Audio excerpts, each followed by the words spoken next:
والصلاة والسلام علی من لا نبی بعدہ۔ انیق احمد صاحب نے ایک آدھ حصہ گفتگو کا ان کی اگر نکال دیا جائے تو بہت جامع گفتگو کی ہے مولانا کے حوالے سے، اور ایک نیا نقطہ نکال دیا ہے جس سے ہم بھی کوشش کریں گے کہ فائدہ اٹھائیں کہ مولانا کے یہاں دلی اسکول اور حیدرآباد اسکول اپنی بلندیوں کے ساتھ ایک ہو گئے ہیں۔ تو یہ بہت نئی بات انہوں نے کہی ہے۔ تو اس میں ایک مطلب یہ میں پہلے ہی ذرا اس جملے پہ اپنی داد دے دوں تو وہ یہ ہے کہ دلی اسکول میں جو ہے وہ لفظ کو فصاحت کے قانون کے تحت رکھنے پر زور دیا جاتا تھا۔ حیدرآباد دکن میں وہ دارالترجمہ وغیرہ کی وجہ سے جو باہر سے چیزوں کو ترجمہ کیا، خاص طور پہ فلسفے وغیرہ کی کتابوں کو، تو انہوں نے اردو وہ لفظ کی بجائے انہوں نے لفظ میں معنی دینے کی صلاحیت کو بڑھایا، اور اس کو جیسے افکار، فلسفیانہ افکار یا نسبتاً پیچیدہ تصورات کو ایکسپریس کرنے کے لائق بنا دیا۔ خود مولانا نے بھی حیدرآباد دکن میں رہتے ہوئے ملا صدرہ جو بڑے فلسفی ہیں ان کے اسفار اربعہ کے ایک حصے کا ترجمہ کیا تھا اپنی نوجوانی میں، اور وہ ترجمہ گو کہ وہ بعد میں ڈسون کر چکے تھے، لیکن اس ترجمے کا فائدہ بہرحال انہیں اتنا ضرور ہوا کہ ذہن جن خیالات کو الجھاؤ کے بغیر محسوس نہیں کرتا، وہ خیالات بھی قابل اظہار ہو سکتے ہیں اور اس طرح ہو سکتے ہیں۔ تو ہم لوگوں کو سب کو مطلب یہ سیکھنا چاہیے اپنے بڑوں سے کہ سمپل تھنکنگ کوئی چیز نہیں ہوتی۔ سمپل تھنکنگ جیسے ایک مرد رہگزر ہے، وہ منزل تک پہنچنے والوں سے لا تعلق رکھنے کے لیے ایک بہانہ ہے۔ جو دماغ الجھے ہوئے خیالات کو ان کی فکری تاثیر، ان کی تخیلی بناوٹ اور اس موضوع کی جو ہے وہ ذہن کے نزدیک وہ اہمیت جہاں تک یہ پہنچ نہیں پا رہا، اگر اس طرح سوچنے کا عادی نہیں ہے تو پھر مطلب یہ کہ دین فتویٰ بن جائے گا، باقی سب چیزوں میں فائلیں لکھنے کے سوا ہمیں کوئی صلاحیت نہیں رہ جائے گی۔ ایک تو اس سلسلے میں کہ مولانا کا انشا پردازی کچھ مناسب لفظ نہیں ہے مولانا کے لیے۔ انشا پردازی کا لازمہ ہے مبالغہ، یعنی دیکھے ہوئے کو زیادہ دکھانا۔ تو یہ نہیں مطلب انشا بس ان کی انشا میں کیا وہ امتیازات ہیں تو ہم اس پہ رہیں گے۔ تو مولانا جس زمانے میں لکھنا شروع کر رہے تھے اس زمانے میں مذہبی علوم وہ اپنے اظہار کے سبک اسالیب پیدا کر رہے تھے، یعنی جو ایک مشہور فقرہ تھا اس زمانے میں کہ مولوی کو لکھنا کیا ہے یا مولوی کو زبان نہیں آتی، تو جیسے کچھ لوگوں نے اس کا جواب دیا، اس صحیح اعتراض کا ازالہ کیا، اور وہ جیسے ان میں پہلے تھے، مثال کے طور پہ میں اس میں تحقیق نہیں رکھتا لیکن شبلی نعمانی تھے۔ شبلی نعمانی نے دین کے ساتھ ذہنی اور تعلق کے جتنے بھی اسالیب ہو سکتے ہیں، جتنے بھی راستے ہو سکتے ہیں، ان سب کو ایک معروضی انداز کی نثر میں لکھنا شروع کیا، اور اس میں بہت وہ خود ایک دبستان ہے۔ تو لیکن ان کی تحریروں سے آدمی کے اندر مذہبی نمو کے آثار نہیں پیدا ہوتے تھے. مطلب وہ سیرت بھی لکھتے تھے تو جیسے معلومات میں اضافہ ہو گیا، یا وہ کچھ روایتیں غلط تھیں ان کو انہوں نے صحیح کر دیا، لیکن صاحب سیرت کے ساتھ تعلق نہیں محسوس ہوتا، یعنی جو درکار ہے. تو ان کی نثر میں یہ نہیں کہتا کہ کمی تھی، لیکن انہوں نے کیونکہ خود کو محقق بنانا قبول کیا تھا تو ان کی نثر محققین کی طرح تھی، اور اس زمانے میں رائج مغربی تصور کے اثر کے تحت تھی کہ چیزوں کو ڈیٹیچمنٹ کے ساتھ بیان کرو، آبجیکٹیویٹی کے ساتھ بیان کرو. مطلب اس میں جذبہ یا اپنا تعلق یا اس کی کوئی احساساتی کمیونیکیشن نہ کرو. تو اس میں ہمارے ہاں سب سے بڑی مثال شبلی ہیں. پھر یہ کہ ایک بڑے آدمی تھے ابوالکلام آزاد. ابوالکلام آزاد نے ادب کو ایک طرح سے مذہب پر غالب کر دیا، یعنی انہوں نے ادب کی نثر کی ایک قسم یعنی خطابت کو مضامین مذہبی پر غالب کر دیا. ان کی خطابت کا زور شور اتنا ہے کہ وہ زور شور آدمی کو بے دست و پا کر دیتا ہے، مبہوت کر دیتا ہے، لیکن کچھ سمجھاتا نہیں ہے. مطلب وہ جیسے جو علمی اضافہ مجھے درکار ہے ایک سادہ دلیل پر، وہ ان کے یہاں نہیں ہے. لیکن بہرحال وہ نثر کے ایک اسلوب کے بانی ہیں. اگر ہم کہہ سکیں کہ دینی لٹریچر میں نثر کا کوئی ممتاز اسلوب کہاں سے شروع ہوا تو وہ ابوالکلام ہیں. اسی طرح اور بھی مطلب عبد الماجد دریابادی صاحب نے اچھی نثر لکھی. مناظر احسن گیلانی صاحب کا ذکر یہاں میں خاص طور پہ کرنا چاہوں گا کہ مناظر احسن گیلانی صاحب نے شبلی اور ابوالکلام یا عبد الماجد دریابادی کی نثر میں جو ایک کسر رہ گئی تھی اور وہ بہت بنیادی کمی تھی، وہ یہ کہ وہ خیال کو پیشن نہیں بناتے تھے. دینی کام ہو ہی نہیں سکتا، چاہے وہ علمی ہو، کلامی ہو یا قانونی ہو، جب تک وہ پیشن بن کے قاری میں منتقل نہ ہو. یعنی ایک اعلیٰ ایک صحیح خیال اور اس صحیح خیال کی حرارت دل میں، روشنی ذہن میں. یہ ہمارے سلف کا طریقہ تھا. ہمارے سلف کی تحریریں اگر آپ لوگ دیکھیں، جس کی امید کم ہے لیکن بہرحال وہ آپ کو احساس ہو جائے گا کہ یہ نہ سمجھنے کی حالت میں بھی میری شخصیت میں چند قیمتی عناصر کا اضافہ کر رہی ہیں. مطلب آپ شاطبی کو پڑھ لیجئے، ان کی اصول فقہ کی کتاب ہے الموافقات، وہ پڑھیں تو وجد بھی آنے لگتا ہے. کبھی کبھی لگتا ہے افلاطون کو پڑھ رہے ہیں، کبھی کچھ لگتا ہے، کبھی کچھ لگتا ہے.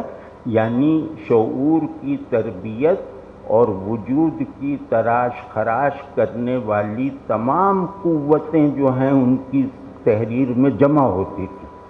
مطلب وہ اگر بات کر رہے ہیں اس مائک کی تو اس مائک کا بالکل درست علم فراہم کرتے ہوئے اس مائک کو آپ کے ہونے کے احوال میں ایک ضروری حال کی طرح داخل کر دیتے ہیں. یہ بات نہیں ہے نئے لوگوں میں. تو بہرحال یہ اس کے آخری نمائندے مناظر احسن گیلانی ہیں. یعنی سلف کا جو اسلوب ابلاغ ہے اور سلف کے یہاں جو جذبہ اظہار ہوتا تھا وہ مناظر احسن گیلانی تک پہنچ کے ختم ہو گیا. النبی الخاتم پڑھ کر بہت سے لوگ مسلمان ہوئے ہیں، اور مطلب وہ بہت بڑے آدمی تھے۔ تو اسی طرح اور بہت سے لوگ تھے وہ جو لکھ رہے تھے، سادہ نثر لکھ رہے تھے، اور انہوں نے اپنا مقصود یہ بنایا تھا کہ دین اور اس کی ضروریات کو، اور دین کو ماننا اور اس کے ضروری استدلال کو وہ ایک متوسط درجے کے قاری تک پہنچا دیں۔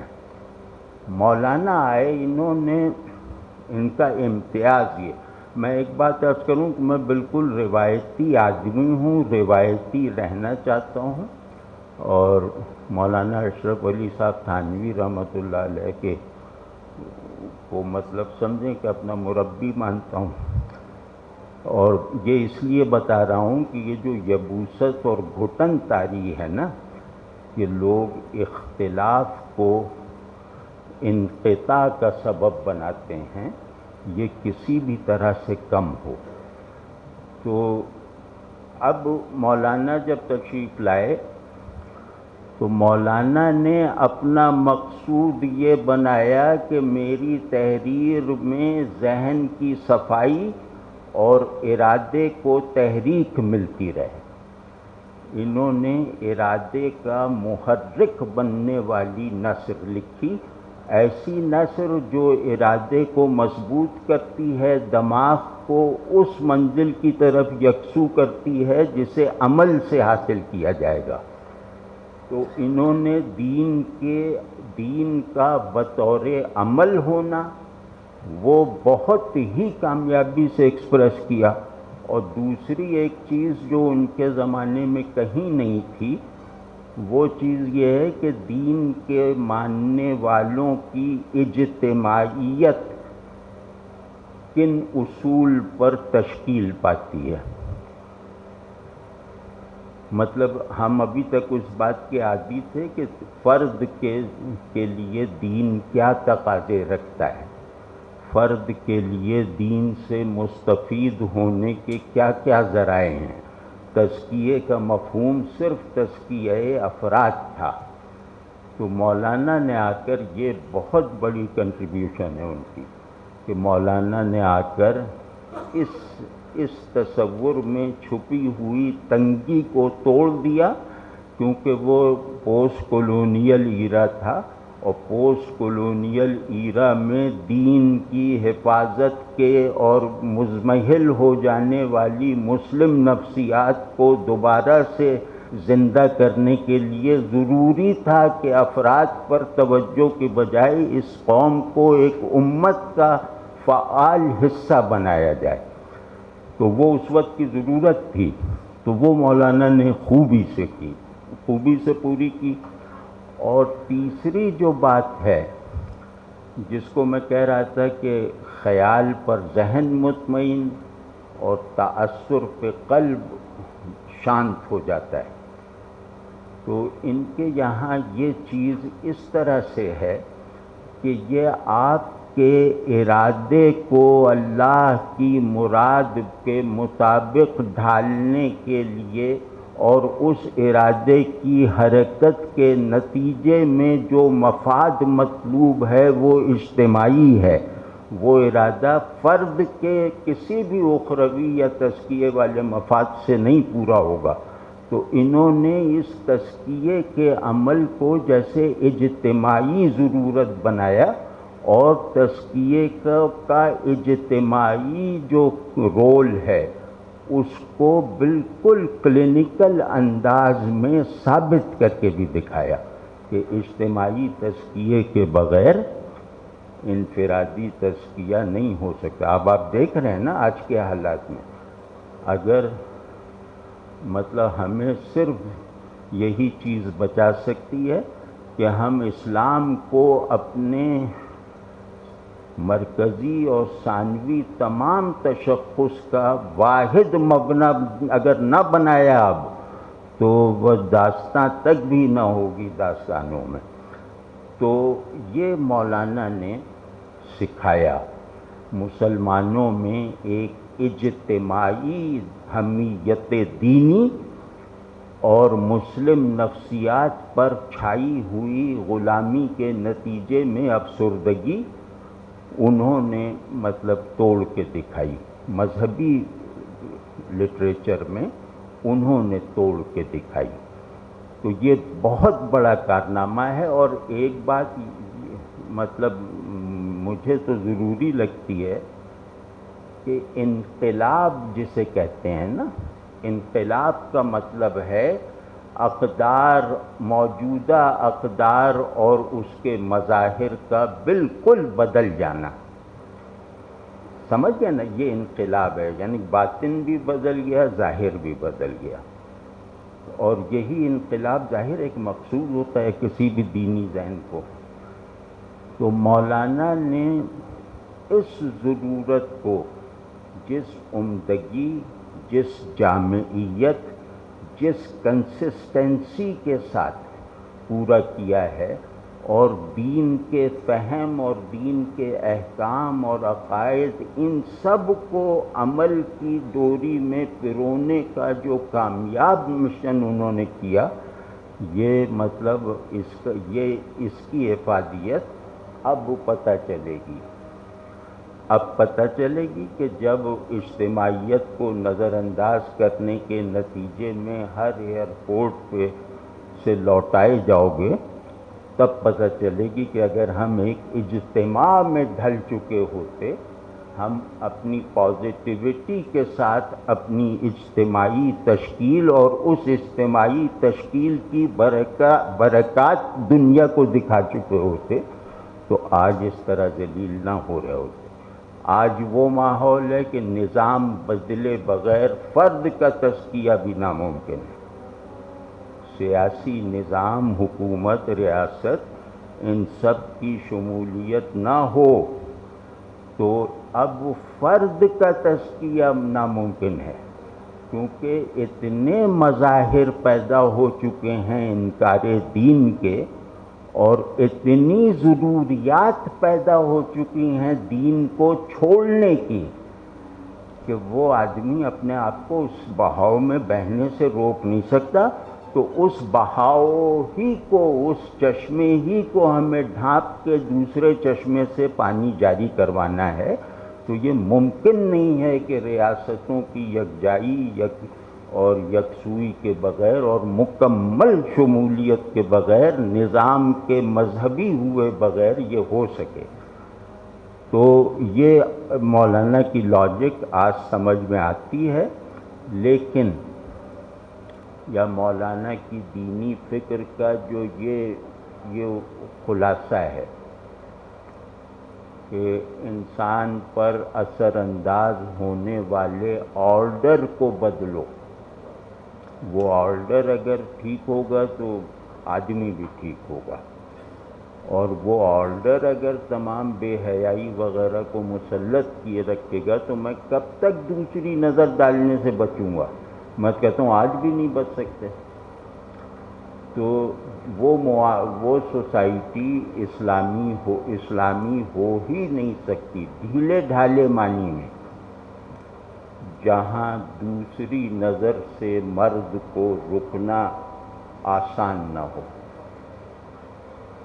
ٹھیک، دوسری نظر وہ سمجھ گیا نا، جو حدیث شریف ہے کہ پہلی نظر مباح ہے، دوسری نظر کا وبال ہے۔ تو اب اس سے کہاں سے بچیں؟ اب دین کے تمام اقدار، تمام نفسیاتی اصول اور اخلاق کی تعمیر کرنے والے احکام روزانہ یہ معذوری کی نظر ہو رہے ہیں۔ آپ معلوم ہے کہ ہمارا پورا دین معذوری کی نظر ہو رہا ہے، اور اس پر تجدد کے حلقوں میں جیسے خوشی کی لہر دوڑی ہوئی ہے کہ وہ دین کو منیملائز کرتے چلے جائیں، یعنی سکیڑتے چلے جائیں۔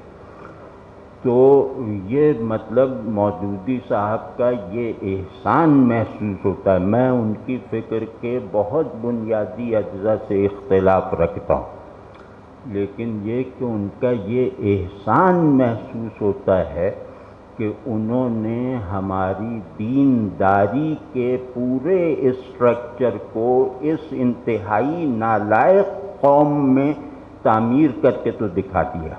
اب چاہے اس میں کوئی رہنے آئے یا نہ آئے وہ ان کا کام نہیں ہے.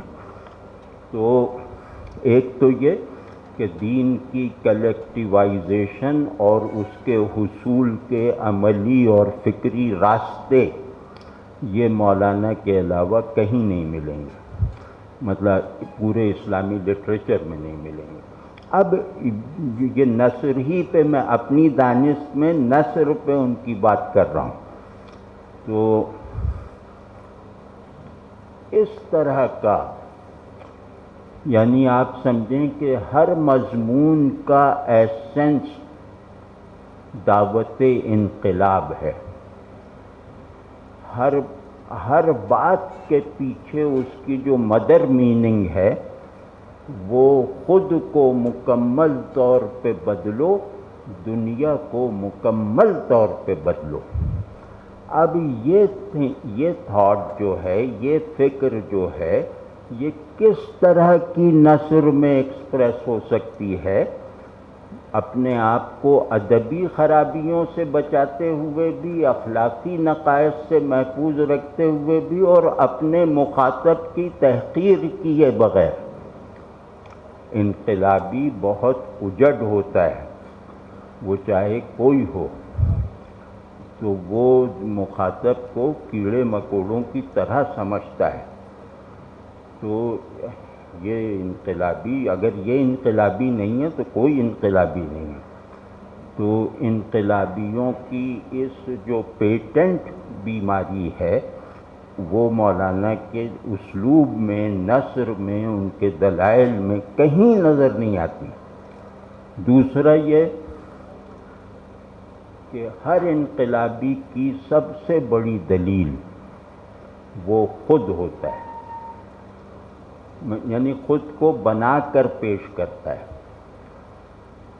مولانا کے یہاں یہ خود غائب ہے. مولانا کی تحریر میں، مولانا کی گفتگوؤں میں، مولانا کی پرسنل نشستوں میں وہ موضوع گفتگو بننے سے مکمل گریز کرتے تھے. مطلب میں نے کم لوگ دیکھے ہیں جو اپنی تعریف برداشت نہ کرتے ہوں اور غیبت کو الاؤ نہ کرتے ہوں. یہ مولانا کا ایک کرامت کے درجے کو پہنچا ہوا مزاج تھا کہ ان کو ہماری بر صغیر کی تاریخ میں سر سید کے بعد بدترین مخالفت کا سامنا کرنا پڑا، اور اس میں بہتان، اتہام، یہ تو ہمارا جیسے مذہبی اور سیاسی کلچر ہے نا کہ مخالف کو متہم کرو، اس پہ کوئی بہتان لگا دو. تو ان پہ کیا کیا بہتان نہیں لگائے گئے، لیکن انہوں نے کسی کا نوٹس نہیں لیا. اور پھر یہ کہ بہتان لگانے والے کا ذکر اگر ان کی محفل میں آ جاتا تھا تو کہتے تھے ارے چھوڑو کوئی اور بات کرو. یہ جو لوگ اگر ملے ہوئے ہوں مولانا سے تو وہ یہ بات جانتے ہیں کہ وہ کبھی کسی کے بارے میں کوئی ہلکی بات نہیں کہتے تھے، کبھی کسی غائب آدمی کے بارے میں جیسے ذاتی شکایت والی بات نہیں سنتے تھے. مطلب کوئی کہہ ہی نہیں سکتا تھا ان کے سامنے، اپنا فقرہ آپ مکمل نہیں کر سکتے تھے. تو اب یہ ایک انقلابی ہے، یہ وہ انقلابی ہے جو وارث انبیاء ہوتا ہے کہ انبیاء جو ہیں وہ اپنے آپ کو عاجز بنا کر مرکز ایمان بناتے ہیں. آپ انبیاء کی مشکل کا اندازہ کیجئے کہ وہ اپنے آپ کو منوانا ضروری ہے کہ تاکہ ان کی نجات ہو جائے. تو اپنے آپ کو غیر مشروط طور پر منوانے کا جو بھی انداز ہے وہ عاجزی کے ساتھ اختیار کرتے ہیں. اس کا کوئی نمونہ جو ہمارے یہاں بڑا ہے وہ مولانا ہے. اور مولانا کیونکہ مقرر نہیں تھے، ان کی دعوت کا بہت کم حصہ بھی شاید تقریری نہ ہو، وہ تحریر کے آدمی تھے. تو یہ جو ان کی تحریر ہے، اس تحریر میں سب سے جو بڑا ادبی وصف ہے وہ یہ ہے کہ یہ ایک طرح سے سہل ممتنع میں لکھی گئی نثر ہے۔ سہل ممتنع شاعری کی اصطلاح ہے، لیکن اگر کسی کی نثر پر وارد کی جا سکتی ہے تو وہ مودودی صاحب کی نثر ہے۔ تو سہل ممتنع تو ظاہر ہے سبھی جانتے ہوں گے، تو یا میں وہمی آدمی ہوں تو کہہ دیتا ہوں کہ سہل ممتنع کسے کہتے ہیں۔ تو اب اگر آپ کسی کو کہیں کہ کھانا تناول فرما لیجئے تو وہ کہے گا بڑا مشکل ہے یہ جملہ، مطلب اب ہم لوگوں کی یہ حالت ہو گئی ہے۔ تو خیر، سہل ممتنع کہتے ہیں کہ سنتے اور پڑھتے وقت کوئی قول یا کوئی شعر، کوئی بیان، وہ آپ کو ایسا لگے کہ تو بالکل اس کے پیچھے جھانکنے کی ضرورت ہی نہیں ہے، یہ تو میں بھی کہہ سکتا ہوں، لیکن آپ کہنے بیٹھیں گے تو آپ کو لگے گا کہ آپ کو عمر نوح بھی مل جائے تو نہیں کہہ سکتے۔ تو وہ سہل ممتنع۔ تو سہل ممتنع کی تعریف یہ ہے، اس کو مولانا کی نثر پہ اپلائی کر کے دیکھیے کہ سوائے ایک کتاب کے اصول و مبادئ تہذیب جو ہیں، اس کے علاوہ مولانا کے یہاں اصطلاحی انداز نہیں ہے نثر کا، وہ تھوڑی مشکل کتاب ہے، اور باقی ہر جگہ پر پڑھنے والے کو لگتا ہے کہ میں پوری بات سمجھ گیا، مجھے مطلب اس فقرے کو دوبارہ پڑھنے کی ضرورت نہیں ہے، یا اس پیسج کو دوبارہ پڑھنے کی ضرورت نہیں ہے، اور وہ اپنے احساس میں صحیح ہوتا ہے، کیونکہ مولانا کا مقصد اس سے حاصل ہو جاتا ہے کہ ان کا پڑھنے والا اس کو پورا سمجھنے کا ایک اپنے اندر اعتماد پیدا کر لے۔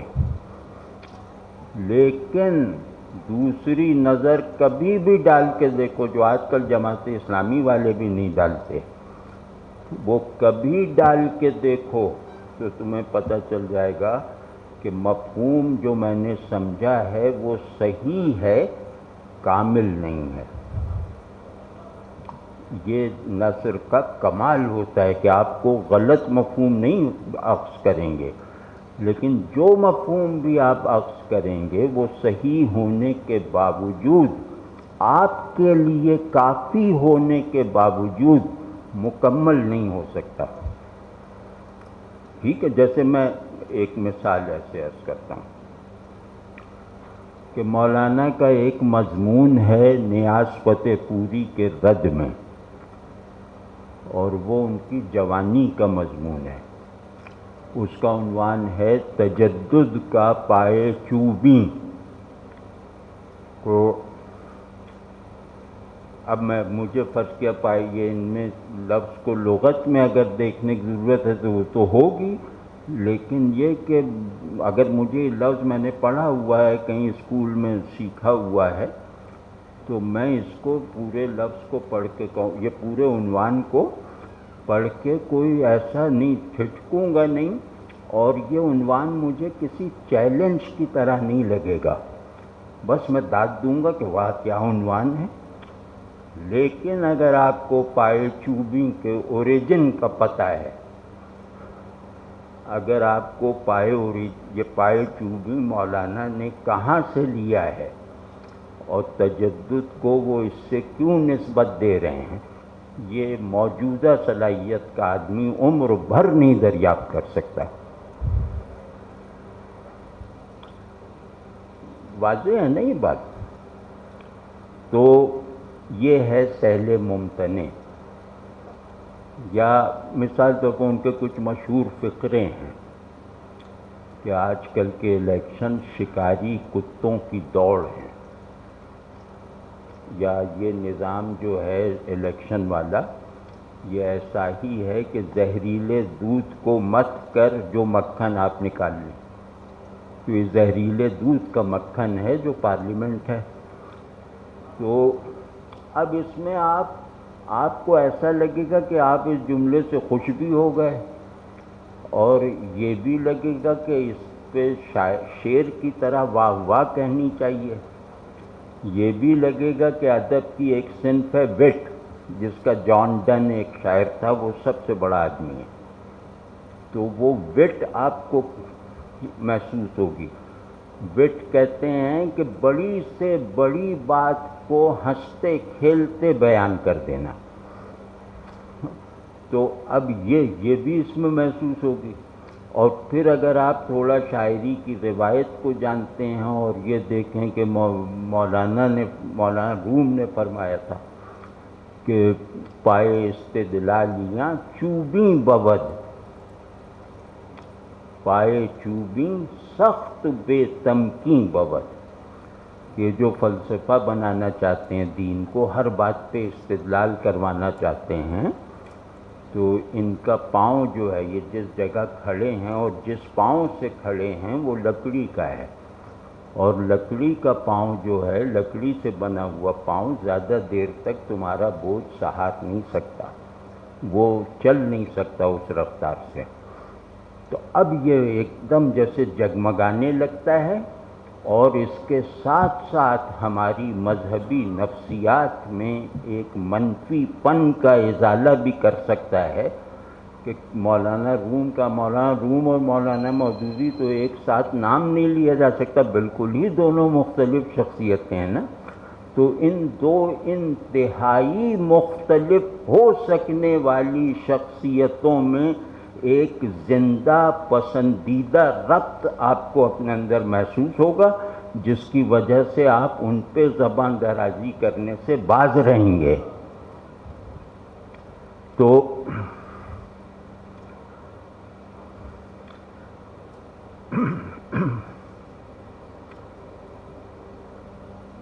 اب ایک اور نثر کے بارے میں، کیونکہ ہم ادب کی اس پہ کر رہے ہیں نا، ادب کے دائرے میں، تو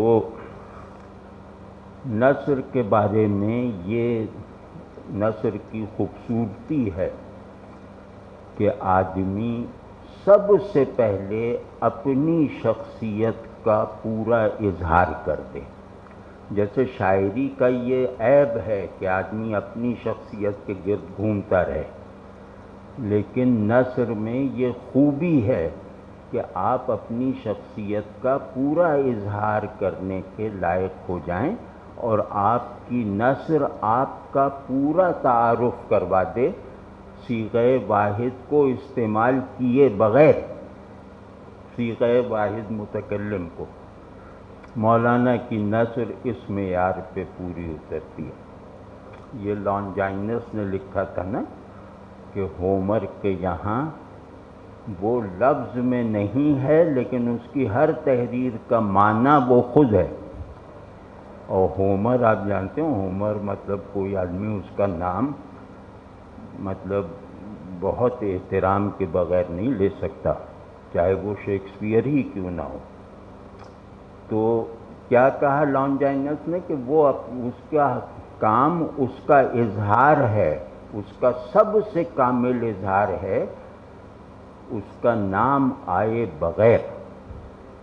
وہ کہیں موجود نہیں ہے اپنے کام میں، اس کے کام میں کہیں میں کا صیغہ نہیں استعمال ہوا۔ میں جب بھی استعمال ہوا ہے وہ کسی کیریکٹر کا ہے، لیکن وہ سارا ہومر ہے، وہ ہومر جس کی شخصیت کے اس اظہار نے یونانی سویلائزیشن کا سنگ بنیاد رکھا ہے۔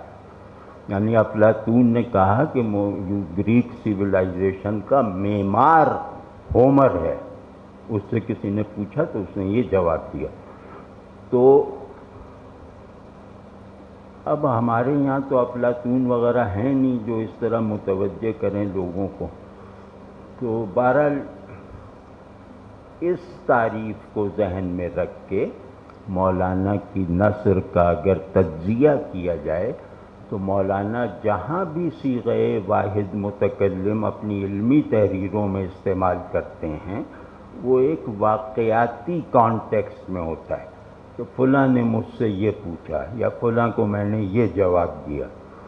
مطلب ایک واقعاتی ایک روٹین کی شخصیت کا میں ہوتا ہے، اور جہاں جہاں بھی وہ بڑی باتیں کرتے ہیں وہاں خود کو مکمل طور پر اس سے علیحدہ رکھتے ہیں، مطلب اس کے کانٹینٹ کا حصہ نہیں بنتے۔ متکلم اگر اپنے کانٹینٹ سے باہر نکلا رہے تو اس سے بڑا نہ کوئی آدمی ہوتا ہے، نہ اس سے بڑا کوئی کرافٹس مین ہوتا ہے۔ تو آپ دیکھ لیجیے، آپ لوگوں نے تو ظاہر ہے آپ تو سب، تو ان کی نثر ان کی شخصیت کو سمجھنے اور جاننے میں معاون ہے، خیالات نہیں۔ خیالات تو چھوٹے لوگوں کا تعارف ہوتے ہیں، وہ اگر پان خریدنے جائیں گے تو وہ جملہ بھی ان کی بڑی شخصیت کا اظہار ہوگا۔ تو اپنی ذات سے مکمل بے نیازی اور لا تعلقی ان کی اتنی سچی تھی، اتنی استقامت کے ساتھ تھی کہ یہی بے نفسی، یہی بے خودی ان کے اسلوب تحریر میں سے چھلکتی ہے۔ وہ میں بتاتا ہوں کیسے۔ مطلب مولانا نے خود کو چھپا کر ظاہر کیا ہے، اور جو آدمی اپنے چھپاؤ کے ساتھ اظہار پا جائے اس سے زیادہ ظاہر کوئی نہیں ہوتا۔ تو وہ اب اس میں جو ہے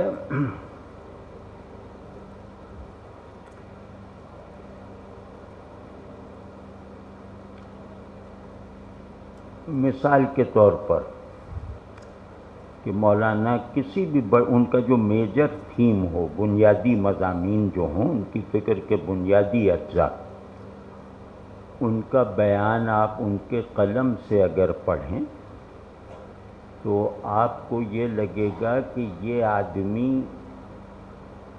سوچ کے نہیں لکھ رہا، یہ آدمی اپنے خیال کی تعمیر کر لینے کے بعد، اس پہ بحث مباحثہ کر لینے کے بعد اس کا اظہار نہیں کر رہا، یہ آدمی کسی ڈیوائن ٹرانس میں لکھ رہا ہے۔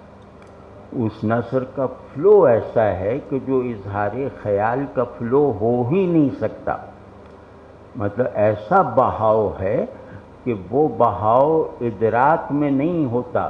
وہ بہاؤ جب ادراک میں نہیں ہے تو اظہار میں کیسے ہے؟ کیونکہ آدمی سوچتا ہے نقطوں میں، اور پھر کچھ نقطوں کو جوڑنے میں کامیابی حاصل کر لیتا ہے تو اس کو ایکسپریس کر دیتا ہے۔ لیکن یہ جو بہاؤ ہے کہ یہ ایک لکیر کی طرح، ایک رود آب کی طرح کہیں سے بھی گیپ لائے بغیر چلتی چلی جا رہی ہے، یہ چیز اللہ سے تعلق کے بغیر، اللہ پر خود کو نثار کیے بغیر، اللہ کی کتاب کو اپنے لیے کتاب وجود بنائے بغیر ممکن نہیں ہے۔ تو وہ گویا متکلم ہی کلام ہے۔ مطلب مولانا کی فکر تکلم میں آ کر، اظہار میں آ کر، ان کے اس مرتبے پر زیادہ شہادت دیتی ہے کہ یہ شخص روایتی اصطلاح میں فنا فی اللہ ہے۔ فنا فی اللہ بھی ظاہر ہے سب آپ لوگ تو ہوں گے بھی، لیکن فنا فی اللہ کا مطلب ہے کہ انتہائی جبری خواہشات بھی اللہ کے لیے پسندیدہ بن جائیں۔ میری بہت چھوٹی چھوٹی خواہشات بھی اللہ کی خوشنودی کی اطمینان بخش ضمانت بن جائیں، یہ آدمی فانی فی اللہ ہے۔ تو جیسے ہم سب نے دیکھا کہ ان کی یکسوئی، ان کی کنسسٹنسی، ان کی دنیا سے بے رغبتی، کیونکہ دین آپ کو اپنا جزوی یا چھوٹا یا بڑا ترجمان بنا ہی نہیں دے سکتا، مطلب آپ کو ترجمانی کے منصب پہ وہ بیٹھنے بھی نہیں دے گا، چاہے وہ جمعے کا واعظ کہنے کے لیے ہو۔ جب تک دنیا سے بے رغبت نہیں ہو. دنیا سے بے رغبتی شرط دین ہے. تو دنیا سے بے رغبت ہوئے بغیر اسے بدلا نہیں جا سکتا. تو یہ جو ہے یہ مولانا کی زندگی اور مولانا کی تحریر، اور اس تحریر میں ان کی اپنی طرف سے چھپائی ہوئی شخصیت کا اللہ کے فضل سے اظہار، یہ بڑی بات ہے. ایک سادہ سا قاعدہ جو ادب پڑھنے والے سب لوگوں کو انشاءاللہ معلوم ہوتا ہے، وہ قاعدہ نہیں، مطلب ایک اصطلاح ہے کہ نثر کی 6 قسمیں ہوتی ہیں. 6 جیسے اس کے اصناف ہوتی ہیں. اسالیب نثری 6 طرح کے ہوتے ہیں. تو ان میں جو ایک اسلوب ہے، ایک طرح کی نثر کا عنوان ہے نثر مرسل. اچھا، اگر کوئی صاحب جانتے ہوں تو بتا دیجئے کہ نثر مرسل کسے کہتے ہیں. تو اب جو چیزیں وجہ تحسین بن سکتی ہیں بڑے آدمیوں کی، ان لفظوں کو بھی نہ جاننا، یہ بڑائی سے مکمل انحراف کی راہ نکالنا ہے نا.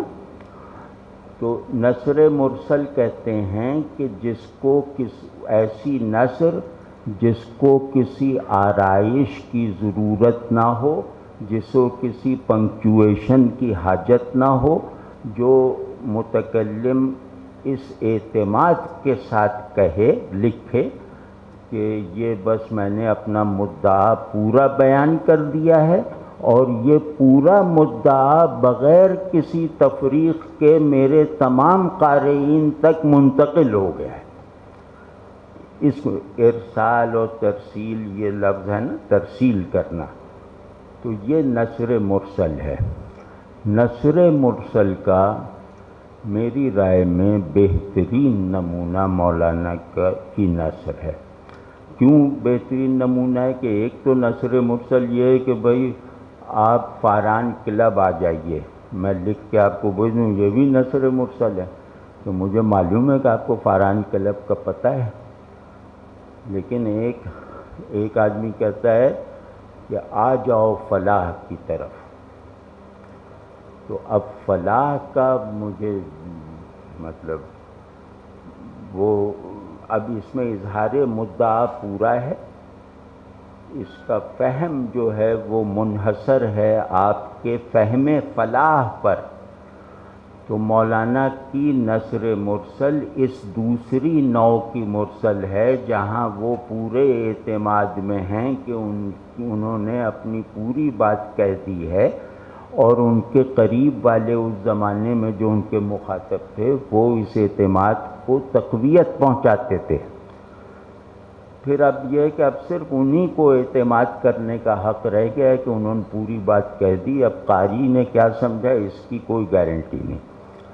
تو یہ بات میں ایک خاص وجہ سے عرض کر رہا ہوں کہ جہاں کمیونیکیشن کرپٹ ہو جائے، ولگر ہو جائے، پروفین ہو جائے، وہ تہذیب کا مرنا اچھا ہے اس کے جیتے رہنے کے مقابلے میں.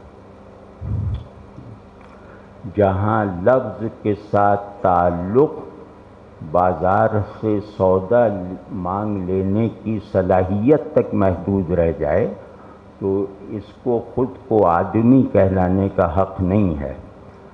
آدمی وہی ہے جو لفظ کو اپنا بلڈنگ بلاک بنانے پر قادر ہو، جو لفظ میں موجود معنوی امکانات کو ایکسپیرینس کر لینے کے لائق ہو، جو لفظ میں موجود اور گیون معنویت کو پوری طرح سمجھ کر اس معنویت میں اپنی طرف سے اپنے تخیل یا عمل وغیرہ کے ذریعے سے اضافہ کرنے کی صلاحیت رکھتا ہو. یہ سب کہاں ہے؟ مطلب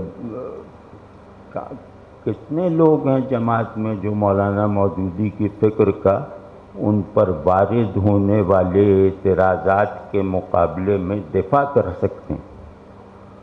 ایک ایسے آدمی کی فکر کا کہ اس نے دنیا میں موجود کسی بھی میجر تھیم کو نظر انداز نہیں کیا ہے، دنیا پر اثر انداز ہو سکنے والے کسی بھی نظریے کو انہوں نے اس چیلنج کو قبول کیا اور اس کا جواب لکھا، متانت سے، بڑکیں مار کر نعرے لگا کر نہیں، متانت سے جواب لکھا، اور وہ جواب ایسا ہے کہ اس نظریے کے قائل کچھ لوگوں کی اصلاح کر دیتا تھا۔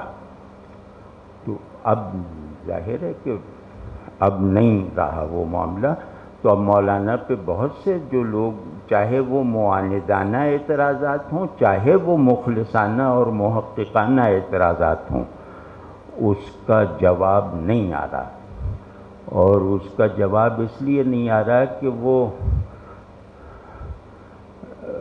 اب جیسے یقین کر لیا گیا کہ انقلاب وغیرہ چھوڑو، بس تھوڑا بہت یہ تھوڑا سا نظام میں قدرت حاصل کر لو تو کافی ہے۔ میں اس بات کی شکایت رکھتا ہوں تمام جماعت اسلامی سے موجودہ کہ ان لوگوں نے مولانا کی وراثت کو بہت پس درجے پہ رکھ دیا ہے، بہت کوئی علمی سرگرمی نہیں۔ میں نے آفر کی تھی کہ وحید الدین خان صاحب کی تعبیر کی غلطی پہ مجھ سے لکھواؤ، کوئی نہیں، اور مطلب اور چلو علمی وراثت نہ نبھا سکے وہ صلاحیت کی بات ہے، وہ چلو ٹھیک ہے، وہ ہو سکتا ہے، لیکن ان کی کرداری وراثت کے تسلسل میں تم نہیں ہو تو کیا جواز ہے جماعت اسلامی کا؟ اگر اپنے بانی کے کرداری تسلسل کو یہ اپنے افراد سے محفوظ نہیں رکھے ہوئے تو پھر بہت خوفناک بات ہے۔ تو خیر، اب یہ دوسرا یہ کہ مولانا سے ایک مرتبہ کسی نے پوچھا، کیونکہ ان کی نثر کے سب قائل تھے، کہ یہ آپ لکھتے کس طرح، اتنی بڑی بڑی باتیں آپ بہت آسانی سے لکھ دیتے ہیں؟ تو انہوں نے کہا بھئی کوئی بات نہیں، میں تو جو خیالات اپنا اظہار خود لے کر آتے ہیں، یعنی خیالات کن الفاظ سے مناسبت رکھتے ہیں تو وہ الفاظ ہی میں وہ خیالات آتے ہیں میرے اندر، تو میں انہی کو لکھ دیتا ہوں۔ یہ سادہ سی بات ایک بہت بڑے لسانیاتی قانون کی بنیاد ہے۔ اب اس پہ کسی نے غور کیا کہ اس سادہ سی بات کا کیا مطلب ہے کہ خیالات اپنے لفظ کے ساتھ میرے دماغ میں آتے ہیں اور میں انہیں لکھ دیتا ہوں۔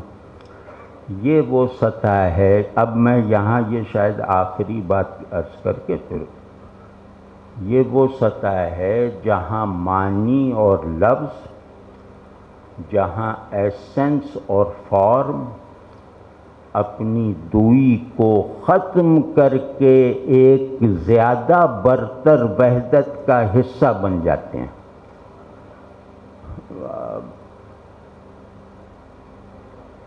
جیسے لفظ الگ ہے، معنی الگ ہے، مطلب لفظ درخت الگ ہے اور درخت الگ ہے۔ ایک آدمی آتا ہے ایسی صلاحیت ادراک اور ایسی قدرت اظہار کے ساتھ کہ وہ لفظ اور معنی کی اس دوئی کو ختم کر کے انہیں ایک پوری جو اللہ کی طرف سے بنائی گئی وحدت حقیقی ہے اس کا حصہ بنا دیتا ہے۔ تو یہ اس کو لسانیات میں کہا جاتا ہے کہ جو اس دوئی کو ختم کر دے وہ زبان کا احسان مند نہیں ہے، زبان کا محسن ہے، اور جو اس دوئی کو ختم کر دے وہ ذہن کا محتاج نہیں ہے، ذہن کا مربی ہے۔